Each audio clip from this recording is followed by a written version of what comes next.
Na semana passada nós aprendemos aqui, né, primeiro ponto que é importante, irmãos, nós não vamos fazer nada, nenhuma área na nossa vida vai avançar se nós não tivermos uma visão correta, uma visão apropriada.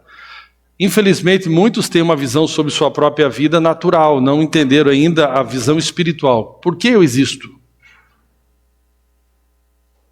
Se você não entende o porquê eu existo, você facilmente você então não entende o seu propósito. E se você não entende o seu propósito, qualquer direção serve. Qualquer direção serve. E normalmente o que vai nos guiar na nossa direção é o curso deste mundo. São os benefícios financeiros, coisas que qualquer pessoa, né, que não conhece Jesus vive, né? Ela vive por benefício financeiro, qual a melhor proposta. Vive no curso deste mundo, mas as coisas estão afunilando, né? Se Israel sempre é uma bússola para o mundo. Você vê que eles foram atingidos pelo Irã ontem, né? Com muitos foguetes. Aquilo talvez explodiu uma guerra aí, meu irmão, forte aí. E nós precisamos estar atentos, realmente as coisas estão afunilando. Então nós precisamos ter uma visão correta. Amém? Jesus, ele tinha uma clareza muito forte do propósito pelo qual ele veio para esse mundo. E Jesus em nenhum momento se permitiu se desviar desse propósito. E nós precisamos entender o que? Segundo Mateus capítulo 16, versículo 18, Jesus disse bem claro: eu edificarei a minha igreja. Ou seja, Jesus tinha um foco o quê? Não foi estabelecer uma multinacional, não foi deixar as pessoas apenas com um bem-estar social. Por exemplo, quando você não tem a visão do reino de Deus, do que Deus quer, por exemplo, você pode estar fazendo uma coisa boa, que é distribuir alimentos, e você acha que a vida de uma pessoa só é distribuir alimentos, mas não é. Jesus não só distribuiu alimentos, por exemplo. Jesus multiplicou, mas Jesus tinha um propósito muito maior com a vida das pessoas, e muitas vezes quando você tem uma visão apenas humanizada das coisas, você apenas vê que eu quero ser uma pessoa boa e vou ajudar as pessoas carentes e vou começar a entregar alimento. Só isso é pouco. Jesus está edificando a igreja, que é muito mais do que, por exemplo, ajudar alguém financeiramente. Ajudar financeiramente faz parte do propósito, mas não é o propósito apenas.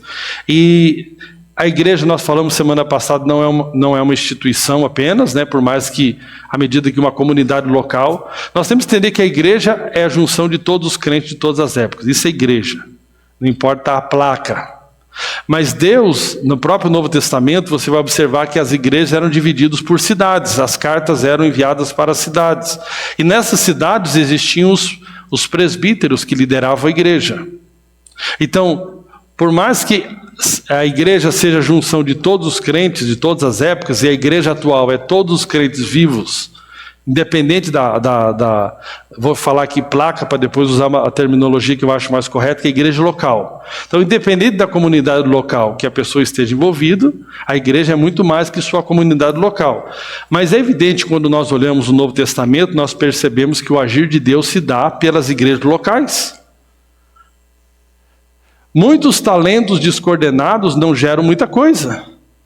Por isso que Deus constitui, por exemplo, liderança, constitui marido, constitui o homem como cabeça da casa, constitui os presbíteros na igreja, constitui governantes das nações. Para quê? Para que as coisas tenham uma coordenação. Você pode pegar um lugar com muitos talentos sem coordenação, aquilo não gera resultado. E existe algo que Deus espera no seu reino, na sua igreja, que ela dê um resultado. O resultado é que o reino de Deus expanda. O reino de Deus está aqui e nós precisamos trabalhar para que ele venha expandir. Então, e essas comunidades locais como a nossa, elas vão se organizando e na medida do possível vão cumprindo o seu papel também de responsabilidade na sociedade. Entre elas é ter um CNPJ. Porque algumas pessoas falam, né, eu quero a igreja, mas eu não quero a igreja institucionalizada. Qualquer coisa que começa, eu não quero saber de liderança, não quero saber dessas coisas. Se você não colocar uma liderança, é pior ainda. Sempre existe um líder.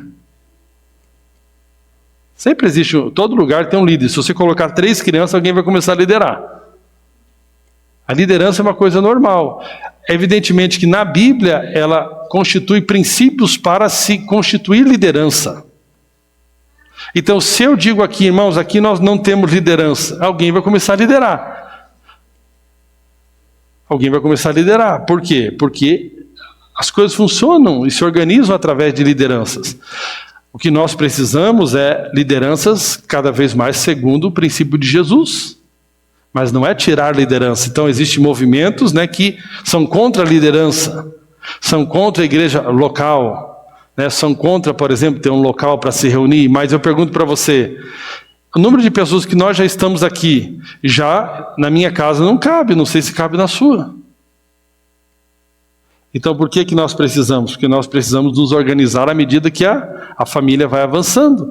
É a mesma coisa, você casou, a sua família tinha você e seu esposo, por exemplo, daqui a pouco você teve 3 filhos e você só tem um quarto, eu acho que você vai precisar de outro lugar.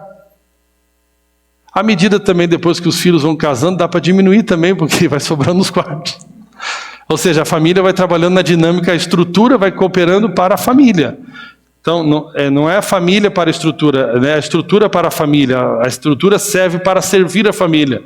Então, você vai organizando, né? Não é? Tem gente aí muito rica aí que morava em mansões lá em São Paulo e outros lugares.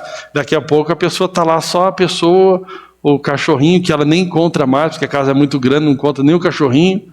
As pessoas que trabalham e não faz mais sentido aquela casa. Da mesma forma nós, né? Se a gente só tem 10 pessoas, 5 pessoas, nós reunimos só numa casa. Se nós começamos a ter várias micro-igrejas e nós precisamos nos encontrar para receber instrução, nós alugamos um prédio. Se nós não precisamos do prédio, nós não somos dependentes dele, mas nós vamos nos organizando à medida que a família espiritual precisa. Então, existem muitas coisas aí, né? Nós não temos liderança. Sempre existe uma liderança, grave isso, né? Sempre existe. Não existe hierarquia. Existe sim. Existe sim. Na própria família existe. Do ponto de vista de sermos amados por Deus, todos somos amados, mas existe aquelas pessoas que Deus reveste de uma autoridade. Amém? E nós precisamos entender como as coisas funcionam. Normalmente as pessoas que são escolhidas para estarem numa posição de autoridade nem querem. Elas só fazem por obediência. Eu lembro do irmão Otmani, ele fala, né? Que a verdadeira autoridade é essa. Ele nem quer exercer autoridade, mas ele exerce autoridade por submissão a Deus. Mas a negligência de alguém que deveria ser uma autoridade não é, também traz um prejuízo muito grande. Quanto é ruim para os filhos quando seus pais não exercem sua posição. Quanto é ruim para um casamento, um marido que não exerce a sua posição. Não é privilégio, é responsabilidade. Liderança, autoridade é responsabilidade. Se você é um empresário e você você então tem uma empresa, se a empresa está começando ou se ela passar por uma dificuldade financeira, você vai ser o último a receber. Se receber. Por quê? Porque a autoridade não está ligada a privilégios. Esse é o problema do desvio da autoridade. Quando ele acha que, eu vou crescendo nesse reino, vou alcançando posições nessa comunidade para que eu tenha mais privilégios sobre os demais. Não, é mais responsabilidade sobre os demais. Então não é para tirar benefícios sobre as pessoas, mas é para responder aquilo que Deus está chamando. Amém? Então nós precisamos entender. Então se Deus te chama, né? Como é importante ali, né? Nas nossas micro-igrejas, irmãos que têm se disposto a responder a ser um facilitador, porque isso ajuda no reino de Deus. Quanto é bom os pais que estão exercendo sua função de pais, formando homens e mulheres, né? Para o reino de Deus, para a sociedade. Quanto é ruim pais ausentes, mães ausentes, que não assumem sua responsabilidade na vida dos filhos. E quanto é ruim filhos que não submetem aos seus pais. Da mesma forma, quanto é ruim ovelhas que não submetem aos seus pastores dentro do limite da autoridade da palavra. Amém? Então isso é muito importante nós entendermos sobre a igreja, que nós temos que muitas vezes reforçar esse princípio que nós somos atacados aí fora por muitas coisas. Então, você pode observar, irmãos, faça um teste prático. Uma pessoa que se diz, não, eu sou da igreja, eu sou conectado com o corpo de Cristo, mas não está vinculada a nenhuma comunidade local, certamente essa pessoa ela tende a esfriar e tende a não ser efetiva no reino de Deus. Por exemplo, O próprio mandamento de Jesus para que nós venhamos amar, quando ele resumiu a lei, depois ele deu um novo mandamento. Como que eu vou amar se eu não me relaciono? Quanto mais pessoas eu tiver à minha volta que eu posso me relacionar, mais oportunidades eu tenho para amar. É ou não é? E oportunidades reais. Então, isso é muito importante. Então, nós temos que ter a visão clara da edificação da igreja. Existe a igreja que é chamada na teologia, e depois até complicou na teologia por causa da Universal do Reino de Deus, mas a igreja, né, como um todo, é chamada da igreja universal, ou seja, que envolve todos os cristãos. Amém? Nós não podemos ser sectários, nós temos que amar os nossos irmãos. Amém? Evidentemente que existe base para a comunhão. Se existe alguma coisa que quebra o princípio do evangelho, por exemplo, como a justificação pela fé, alguém que não reconhece que Jesus veio em carne, né? Alguém que não reconhece que Jesus morreu e ressuscitou, que Jesus nunca pecou, alguns princípios básicos da nossa fé, sim, a Bíblia diz que nós não podemos ter comunhão com esse tipo de pessoa. E se alguém que se diz irmão e que resolve viver na prática do pecado? Se a pessoa resolve vir na prática do pecado, Paulo diz que nós não deveríamos nem comer com ela. Evidentemente que alguém pode ter algum tipo de dificuldade, mas está ali buscando, junto com a igreja, crescer e viver em santificação. Mas se alguém deseja viver no pecado e não aceita a repreensão da igreja, essa pessoa não deve ser participante da comunhão da igreja. A coisa é muito mais séria, né? Se nós olharmos a forma como Jesus relacionou com os seus 12 e como os apóstolos relacionaram entre si e com a igreja, com as igrejas, nós vamos perceber que a coisa é séria, né? Então, isso é muito importante. Essa história de não julguem, do ponto de vista que você faz da sua vida o que você bem entende e ninguém pode falar nada, isso não é bíblico, tá? Isso é um falso entendimento sobre o que é não julgar. Então nós precisamos entender que, sim, nós somos um corpo local, que estamos vinculados e devemos prestação de contas uns aos outros. Por quê? Porque o seu comportamento afeta diretamente a minha vida e afeta muito mais o reino de Deus. Então nós precisamos sim prestar conta uns aos outros. Evidentemente no limite da autoridade da palavra. A Bíblia não diz que você tem que prestar conta da cor que você pinta a tua casa. A Bíblia não diz que você tem que prestar conta, né, de algumas coisas que muitas vezes num discipulado abusivo acabou se misturando as coisas. Então você não tem que prestar conta do time que você torce. Né, existem muitos hereges entre nós que torcem para o Atlético Paranaense, mas fazer o quê? A gente aceita, né? Ou seja, não é esse tipo de prestação, mas dentro do limite da palavra, claramente, você e eu precisamos prestar contas. Você me encontra aí andando com uma mulher aí na rua aí, e você pode me pedir prestação de contas. Mas escreve, que estranho, quem é essa mulher que você anda aí? Porque não parece ser a Fabiola. Eu te devo essa prestação de contas. Amém? Te devo essa prestação de contas. E você está me guardando. Amém? Nós precisamos então prestar conta uns aos outros em nome de Jesus, ok? Porque nós somos o povo que estamos aqui na terra, representando o reino de Deus. Somos embaixadores desse reino e estamos aqui para fazer a diferença, amém? Então, vamos valorizar a igreja e isso é muito importante, irmãos. Uma coisa que um pastor amigo, ele testemunha, eu acho importante. Numa época ele pastoreava uma igreja local e ficou um pouco revoltado com a denominação. O que é considerado denominação, irmãos? São igrejas locais que utilizam a mesma placa, vamos dizer assim. A gente fala muito da Assembleia, mas a Assembleia não é tudo que a Assembleia é a mesma denominação, tá? Tem vários ministérios dentro, vamos dizer assim, ramificações da Assembleia.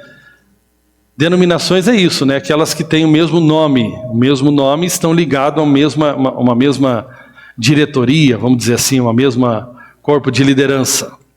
Normalmente, biblicamente, né, a liderança é constituída do ponto de vista local, através dos presbíteros. E do ponto de vista extralocal, existem ministérios de apoio à igreja local, como o ministério apostólico, o ministério profético, que apoiam a edificação das igrejas locais, como Paulo fazia muito, como Pedro fazia muito, para que aquelas igrejas fossem supridas em ministérios que elas não possuem e tivessem conexões extralocais. A ideia não é que a igreja tenha um líder global, né? um líder global que hoje está muito em moda, pastor global, né? Eu não quero ser nem, estou mal pastoreando aqui, estou querendo ser pastor global. É evidentemente que existe sim, uma igreja local, ela não é desconectada do corpo de Cristo, então existem ministérios de conexão, e isso é algo muito importante. Mas esse pastor fazia parte de uma denominação e acabou de alguma maneira se frustrando lá, e ele acabou surtando em relação à igreja local. Agora, ele reconhece hoje, passado alguns anos, que ele trouxe extremo prejuízo para a sua família, para a formação do seu filho. E ele fala assim, Kleber, você passou algumas coisas, né? Eu não acho que... Tudo é interpretação, né? Ele interpretou a situação de uma maneira e respondeu de uma maneira. Eu interpretei de outra e respondi de outra maneira. Mas passamos coisas... Eu não sei se passei similar. Eu acho que ele passou... dele foi um pouco diferente. Mas, enfim, eu sempre entendi que a igreja é algo importante. E agora, no ano de 2026, eu vou completar 20 anos que eu sou ordenado a pastor. Tem essa cara de novinho aqui, né? Bonitinho, conservadinho. Amém? Mas já vai ser 20 anos que eu estou ordenado. Graças a Deus, 20 anos que eu estou firme. Que sempre entendi, irmãos, que igreja local está no coração de Deus. E sempre estive vinculado à igreja local. E eu falo para os irmãos, né? Agora para mim está muito mais claro, depois de todos esses anos, que se eu pudesse escolher, eu não queria pastorear nenhum de vocês. Nenhum. Discipular. Né? Quantas pessoas já tentaram ajudar alguém, discipular alguém, e a pessoa depois ainda sai reclamando, queria se meter na minha vida, que não sei o quê. E aí se torna até que muitas vezes a gente é como aquele pai na casa que o filho é tão resistente que ele começa a deixar o filho a viver de qualquer maneira. Porque tem filho que é resistente, né? Tudo que o pai fala está errado. Mas, graças a Deus, pela graça do Senhor, estamos aqui. Amém? Vamos continuar, porque entendemos que para isso que nós existimos. Amém? Então o primeiro passo que nós precisamos para edificar a igreja é ter a visão correta da igreja. E nós falamos aqui semana passada que existem 3 aspectos, características que tem que estar presentes na igreja. A qualidade, que vai produzir a unidade, que vai produzir a quantidade ou o avanço do reino de Deus. A santidade, a qualidade é a santidade. Amém? É interessante, né, irmãos? O reino de Deus não é um reino assim que você, muitas vezes, como em algumas instituições muito materialistas que ensinam os benefícios do reino de Deus, como você não tinha uma casa, agora você tem 3 casas. Talvez o testemunho que você vai contar nesse reino do santificai-vos eu tinha 3 casas e agora tem uma. Porque 2 eram ilícitas e eu tive que restituir aquilo que eu demandei de errado. Ou seja, o reino de Deus não é essa ideia. E essa santificação pessoal vai afetar o coletivo. Você sabe, né, que se você parar para analisar, você como cônjuge, você já parou para pensar quantas brigas você teria evitado se você tivesse santificado? E quantas coisas você deveria ter se posicionado, porque não esqueça, né? Pacificação é diferente de apaziguador. Tem gente que não gosta de se envolver em nenhuma maneira de se posicionar, porque ele não quer estar mal com ninguém. Porque se posicionar dá problema, né? É ou não é? Se você vê alguém, por exemplo, se eu sou um presbítero, algum irmão, de vez em quando é interessante, né? Tem algumas pessoas que querem aprontar aí fora e acham que nunca vão ser descobertas. Eu não sou detetive, mas sempre cai informação para mim. Porque eu oro para Deus, Senhor, se tem alguém tentando enganar, traz para a luz, traz para a luz. E evidentemente que é chato você chegar para o cara e falar assim, mano, eu estou sabendo que você está traindo a tua esposa. Não é bom, né? Não é nada bom você tem que confrontar alguém. Anos atrás teve um grupo de fofoca aí no WhatsApp. Eu nem lembro o nome das irmãs que estavam fofocando, tá? Se você estava no grupo, você já está redimida. Mas é muito chato eu descobrir que tinha um grupo de fofoca que falava um da roupa da outra, não sei o quê. Eu não confiaria de estar num grupo desse, né? Que chato, né?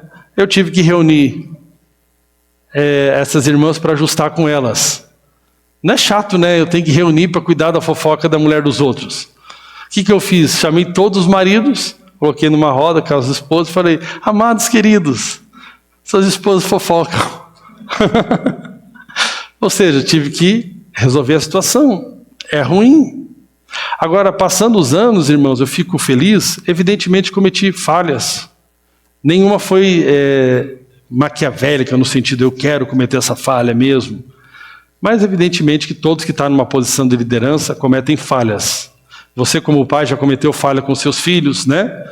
Evidentemente que todos aqui cometemos falhas. Mas nenhuma foi, eu quero fazer algo que é ruim para o meu filho. Você errou, você fez o melhor, mas na sua convicção na época, mas não era de fato o melhor. Então, mas vai passando os anos, a gente vai encontrando algumas pessoas. Algumas a gente não encontra mais porque já estão enterradas, infelizmente. Mas outra a gente encontra e fala: puxa, se eu tivesse te ouvido, se eu tivesse quebrantado no dia que você corrigiu, eu não estaria passando por isso. Então, nós precisamos aprender, né, a caminhar num corpo, entendendo que Deus nos colocou numa família espiritual e que nós temos a oportunidade de crescer nesse ambiente, né, de edificação, respondendo em humildade e quebrantamento. Amém? Mas toda vez que eu me santifico, muda a minha forma de tratar as pessoas, muda a minha forma de ser como esposa, como marido, vai produzir algo naquele ambiente, naquela comunidade chamada família, nessa comunidade chamada igreja local, nessa comunidade chamada micro-igreja. A minha resposta individual, o meu encontro individual com o santo, que faz eu andar em santificação, vai produzir sempre algo, que é o principal fruto, unidade. Eu sou aquela pessoa que produz no ambiente unidade. E o resultado de todo lugar que tem unidade tem progresso. Se você tem uma família onde há unidade entre o casal, porque cada um resolveu se santificar individualmente, essa santificação que é a qualidade produziu um resultado que é unidade, essa unidade produz crescimento. Enquanto vocês ficam querendo ainda dividir conta corrente, cada um por si, Deus por ninguém, né? Dividindo, por quê? A minha mentalidade individualizada, que não corresponde ao reino de Deus, faz com que não tenha unidade na casa. E por não ter unidade na casa, toda casa dividida contra si não vai prosperar. Se você tem uma sociedade, mas não tem unidade na sociedade, evidentemente que não vai prosperar. Sabe aquele sócio que só quer pensar em si, só quer ganhar para si? O próprio empresário que não consegue produzir unidade na sua empresa, não vai prosperar. Nada prospera sem unidade. O reino de Deus não prospera sem unidade. Então, a minha resposta individual vai produzir uma qualidade, que é a unidade, que vai produzir um avanço. Isso é algo muito importante, amém? E é isso que nós podemos ver Jesus aqui ensinando em João capítulo 17, versículo 15. No final das contas aqui, Jesus fala que orou ele diz que se santificou para que eles pudessem ser santificados. Essa santidade produziu o quê? Para que eles sejam um. Para que eles sejam um. E o resultado de que quando nós somos um, para que todos creiam que o Pai me enviou. Amém? Isso é algo muito importante. Como que o diabo, não tendo poder sobre a igreja, consegue destruir a igreja? Ou destruir não. Fazer a igreja perder o seu potencial. Ele dividindo o exército. Se um exército estiver bem numa guerra, como o diabo vai tentar fazer para vencer esse exército? Produzir divisão nesse exército. Isso é algo muito, muito sério. Evidentemente que o reino de Deus era para ser muito mais explosivo, mas por causa de muita picuinha, por causa de muito orgulho, existem muitos irmãos que estão divididos e que deveriam estar caminhando juntos. Amém? Nós precisamos aprender a ser cooperadores, nos santificando, né? Eu vou avançar aqui, irmãos, Isso fala na semana passada eu falei de outro princípio importante aqui sobre a edificação então desse reino. Ele é feito através de oração. Amém? A igreja é edificada através de oração. E nós vamos avançar nesses dias na oração. Nós podemos observar que o nosso Senhor Jesus orava. E não há um conflito entre oração e serviço, entre Marta e Maria. O princípio é o seguinte, que na hora que Marta deveria estar aos pés de Jesus, ela queria estar servindo. Então existe a hora de estar aos pés de Jesus, mas não existe pessoas que fiquem aos pés de Jesus que depois não sirvam. O problema é você inverter a ordem, tentar servir sem viver aos pés de Jesus. Que isso vai virar o quê? Um peso. A obra nunca é um peso. O peso é nós tirarmos o Senhor da obra. Amém? Os problemas exteriores só revelam coisas que estão dentro. Coisas que estão dentro. Por exemplo, o descanso no reino de Deus nunca é uma promessa de falta de problema, mas é uma forma de lidar com o problema. É totalmente diferente. Então nós precisamos, é um medicamento para a nossa alma, a intimidade com Deus. Muito se ensinou sobre oração como troca e barganha, mas oração é desfrute e deleite. Deleita-te no Senhor. E uma das formas de nós nos deleitarmos no Senhor é através da oração. Você vai mudar o seu dia se você começar o seu dia como Jesus começava o dia dele. Não é para você, quando não começar o dia como Jesus começava o dia dele, não é para você ficar acusado, mas é para você ficar como aquela pessoa que está com fome. Puxa, está faltando algo, puxa, está faltando aquele pãozinho. Você vai sentir isso no jejum, está faltando pãozinho. Mas você não está acusado porque está faltando pãozinho. Você está sentindo falta do deleite do pão, do deleite do cafezinho.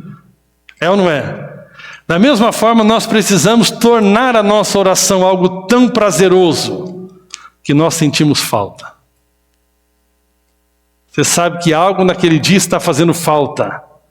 É aquele deleite do Senhor, porque Ele vai te sustentar durante o seu dia. Então, você precisa enxergar a oração de forma diferente, amém?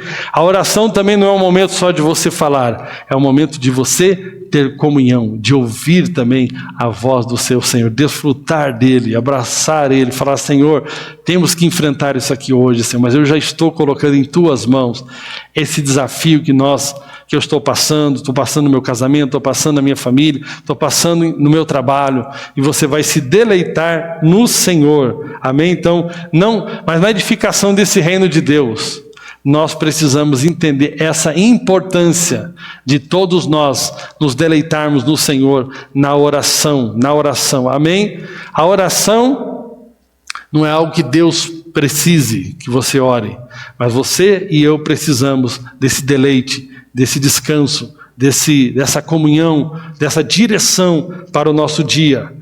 Isso é muito importante. Mas eu quero agora reforçar um princípio no reino de Deus. Nessa edificação, os relacionamentos são fundamentais. Já acabei falando um pouco sobre isso. Diga: relacionamentos. Amém? Nós sabemos, irmãos, que muitas vezes o diabo destrói a vida de uma pessoa através de um relacionamento errado. Por isso que você tem que ouvir o Espírito Santo, aprender a discernir. Você nunca sabe o que vai encontrar na proposta de emprego que você acabou de receber. Se vai ser bênção para a sua vida ou não vai ser.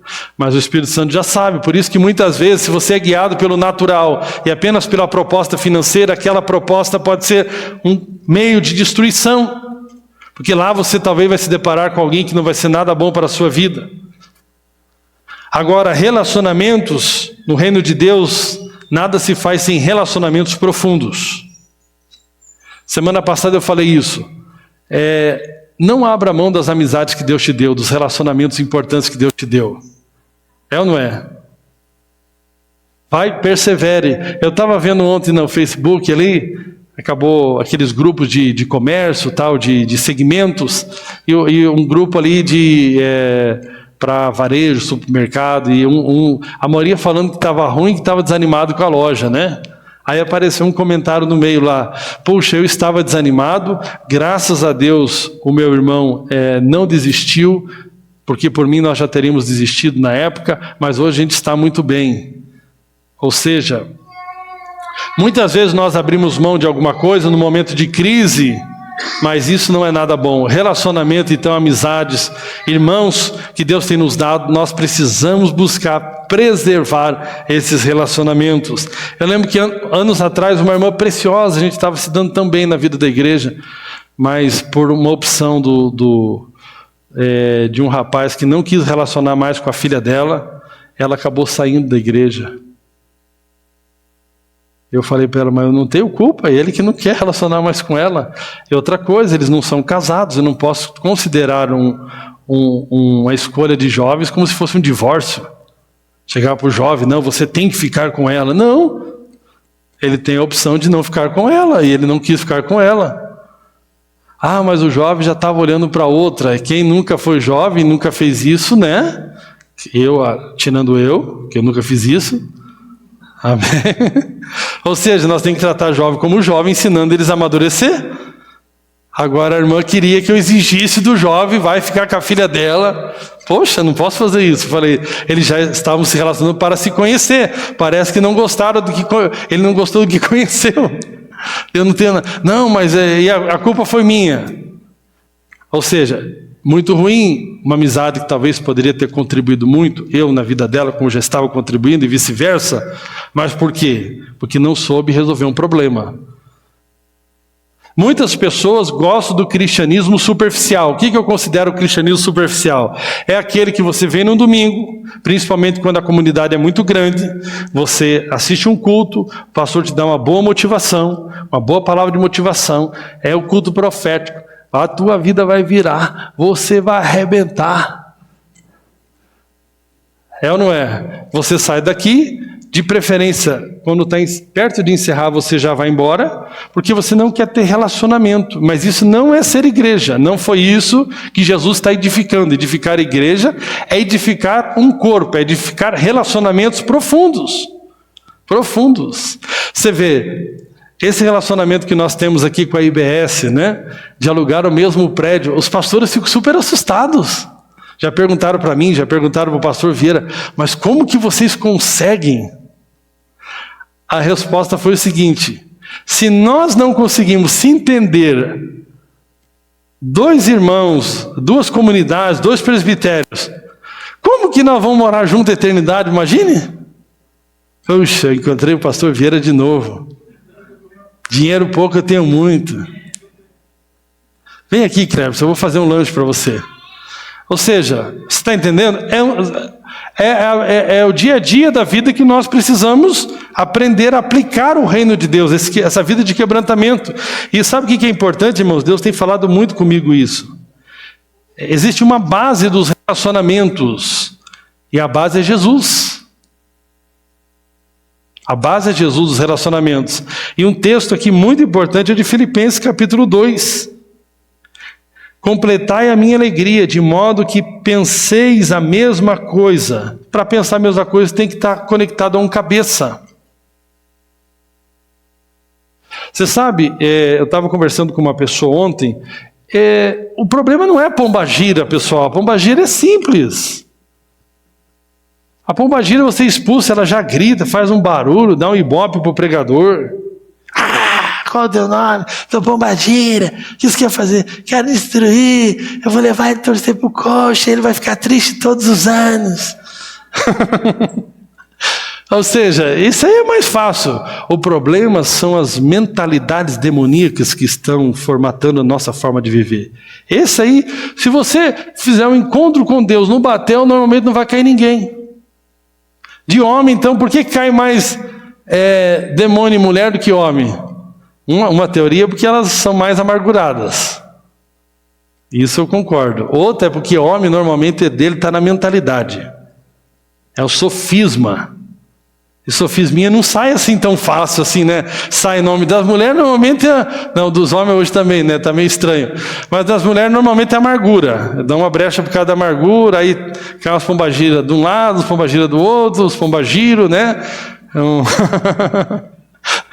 Ou seja, mas o pior, irmãos, é a mentalidade. Por quê? Olha aqui como é a mentalidade nesse reino. Olha que diferente que é o negócio. Completai a minha alegria, Paulo está falando. De modo que penseis a mesma coisa. Puxa, hoje todo mundo, mano, todo mundo quer ser diferente, todo mundo quer o bom é ser do contra e caminhar a unidade é coisa de gente boba. Então, ó, você é um reino, você está num reino. Pensais a mesma coisa. Tenhais o mesmo amor. Sejais unidos de alma. Olha que coisa maravilhosa, é a mentalidade do reino. Os relacionamentos do reino funcionam desta forma. Tendo o mesmo sentimento. Nada façais por partidarismo ou vanglória, mas por humildade.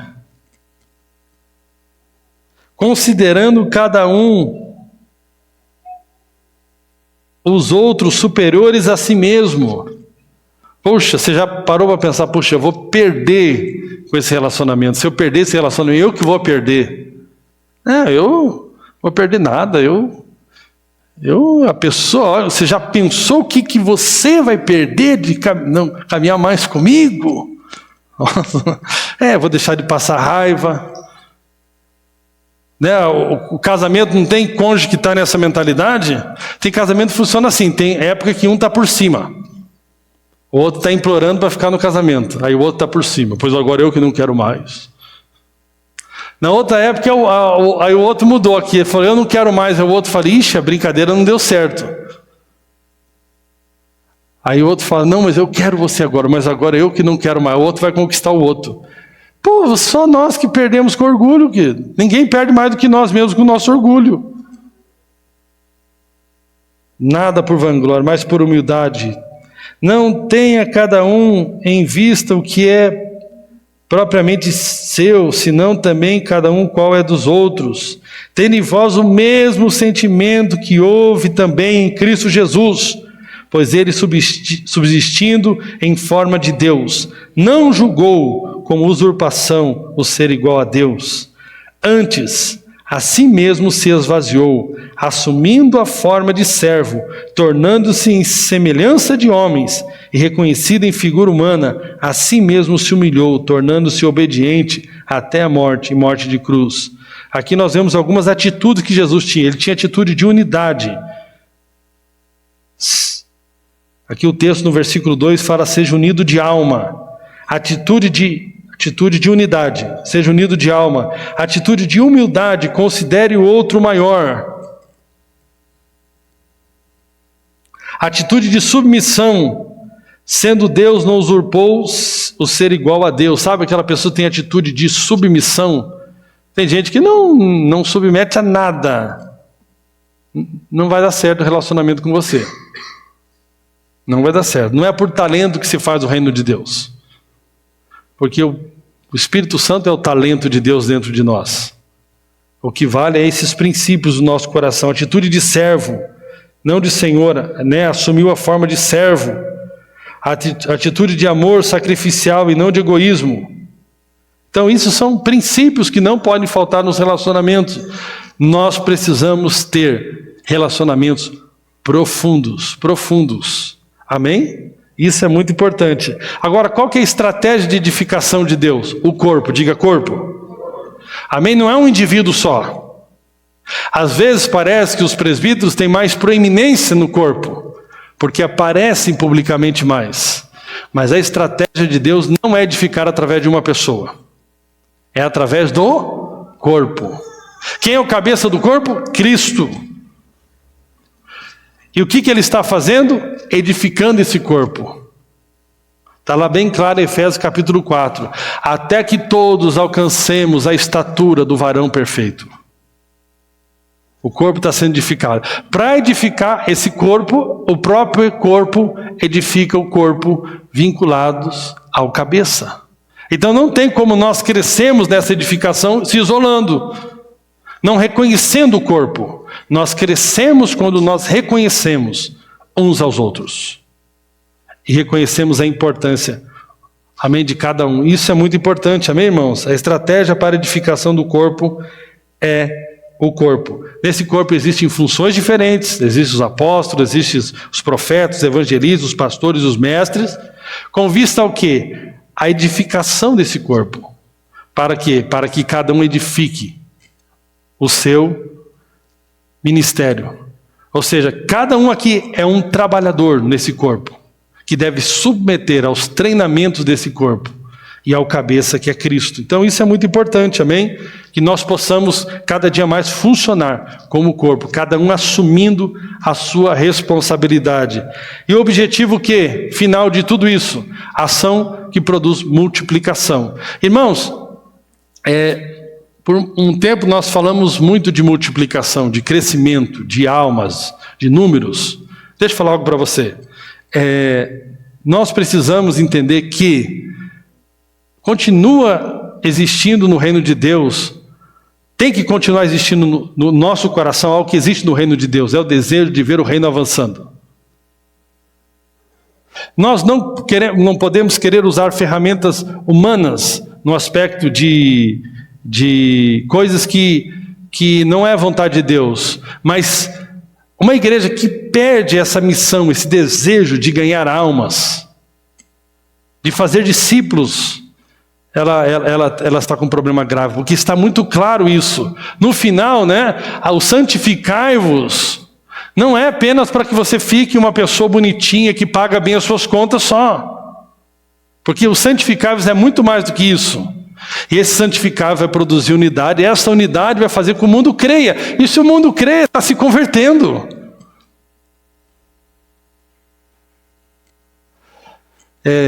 Várias vezes que eu encontrei o pastor Vieira, o incômodo dele falar: eu estou muito incomodado aqui em Curitiba, eu não batizei ninguém. Irmãos, está errado esse incômodo? Não, claro que está certo. Poxa, eu quero vir aqui para batizar, eu vim aqui para ser um instrumento de Deus, para ganhar vidas, para batizar pessoas. Nós temos que ter esse coração, amém?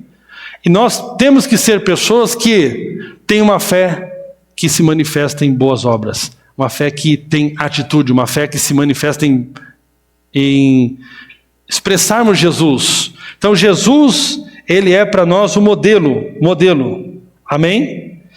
Cristo não é somente o nosso modelo quanto à vida, mas também quanto à forma de trabalhar para Deus. E aqui eu estou falando da ação prática do reino de Deus. Não adianta você ter uma pseudo-fé que não se manifesta em obras. Jesus orava? Sim ou não? Sim. Então ele é o nosso modelo, então nós oramos. Ele jejuava? Nós jejuamos também. Ele saía pregar o evangelho? Ele mandou os discípulos dele de 2 em 2? Ele mandou. Os testemunhos de Jeová e os mormons aprenderam. Você vai encontrar eles numa atitude de prática daquilo que eles acreditam.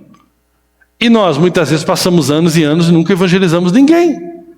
Então, se nós queremos que esse reino avance, que essa igreja do Senhor avance, que essa igreja local que nós pertencemos avance, temos que entender a visão.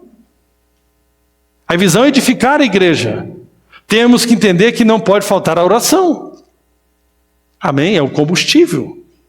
Mas nós temos que entender que sem relacionamentos profundos não vamos avançar. Porque um reino dividido não vai subsistir. É necessário relacionamentos profundos. Ok? Isso é algo muito importante. Isso é feito através de um corpo, não é um homem só que vai resolver a vida da igreja. É um corpo funcionando. Cada um no seu quadrado, cada um fazendo aquilo que Deus chamou para fazer. Mas todos funcionando.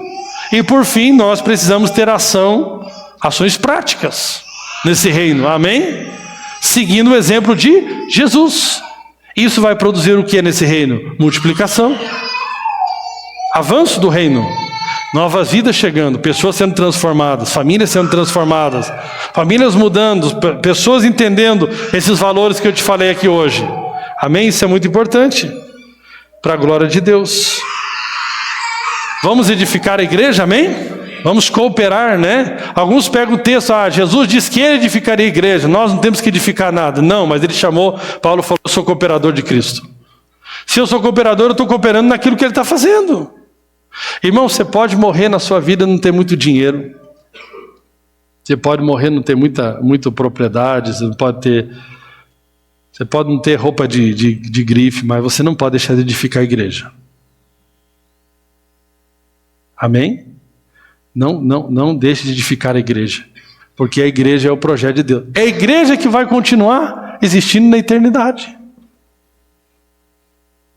Nós podemos viver aqui na terra hoje aquilo que é a vontade eterna de Deus.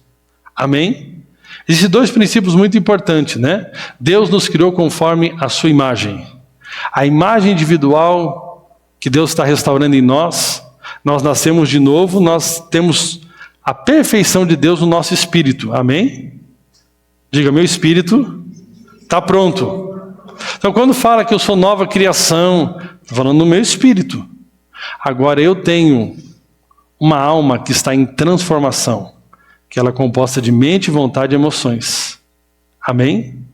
Essa imagem de Deus está sendo restaurada. E à medida que eu pego a mentalidade do reino de Deus, isso vai produzir novas atitudes. Então, individualmente, a imagem de Deus está restaurada em nós, Deus está restaurando a sua imagem em nós, e esta é uma obra do Espírito Santo, em parceria conosco.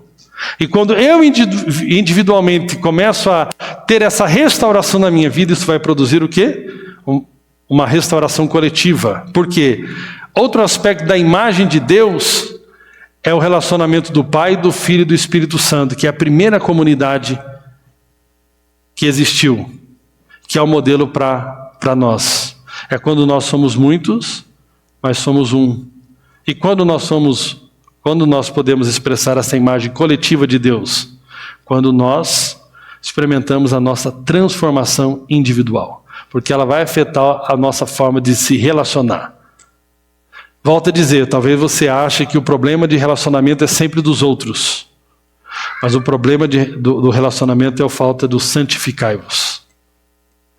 Toda pessoa verdadeiramente santificada vai caminhar em unidade que vai produzir frutos. Onde ela vai, a equipe que ela chega avança, porque ela é pela equipe.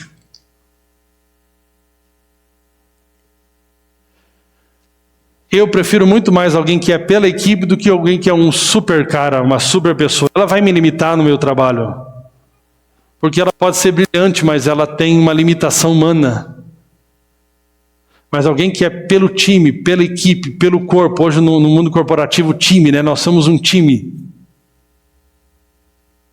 Tudo isso que o mundo corporativo está aprendendo, que são fatores de sucesso numa empresa, já estão descritos na Bíblia. Faz tempo. Você tem que ser um time. É ou não é? Tem que repartir o conhecimento. Não pode ter divisão. Por que o RH trabalha muito, né? Testes na entrevista para ver se o cara... como ele trabalha em equipe. Como você trabalha em equipe? Não é uma pergunta? Uma pessoa, às vezes... Há um tempo atrás, uma pessoa veio aí, era para somar aí no louvor, mas já faz... Não está aqui ninguém aqui, não pense em ninguém... você não vai conseguir saber quem é, tá bom? Só para você não perder tempo. Mas eu percebi rapidamente que a pessoa era muito difícil de trabalhar em equipe, porque nós temos vários problemas. Nós temos o cabo que é ruim, estamos tentando melhorar o cabo, o teclado está velho. Nós temos muita coisa. Não somos músicos profissionais, então a pessoa para vir, se ela, vamos dizer, tem um pouquinho mais de conhecimento, para ela vir caminhar com a nossa equipe de louvor, tem que ter paciência. Tem que ter paciência. Tem que ter espírito de equipe. E eu percebi que a pessoa não era muito... Já viu aquela pessoa que fala assim? Eu sou sistemática.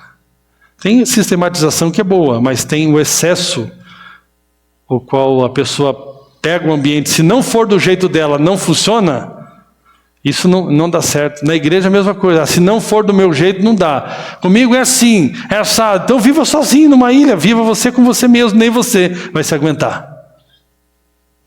É ou não é? Então aqui você coloca uma pessoa dessa numa equipe, o que vai acontecer? Vai estragar o ambiente. Que ela sempre vai estar descontente, sempre vai estar pesando a equipe. No reino de Deus, nós precisamos ter o mesmo Espírito de Jesus.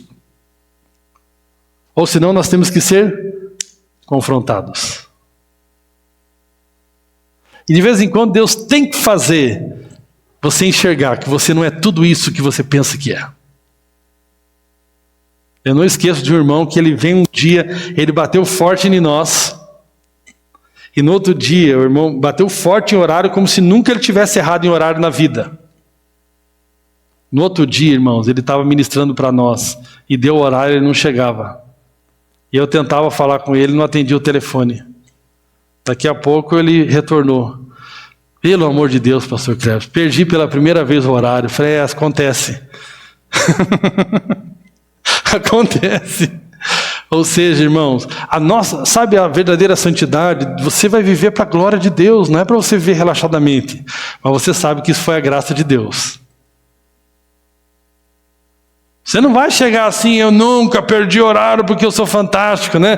Tem pessoas que precisam, porque se você tem orgulho das suas boas obras, e as boas obras produzidas pela graça te deixam humilde.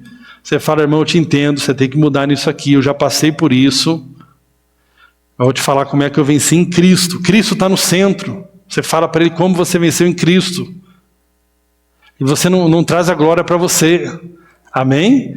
Não é um lugar de baderna, mas vai produzir em nós a santidade humilde, porque você sabe que é fruto da graça.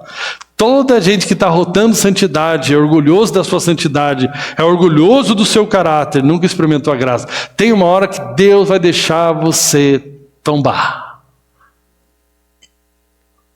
Tem muita gente que criticou tanto os pais que você hoje faz coisas piores do que seus pais.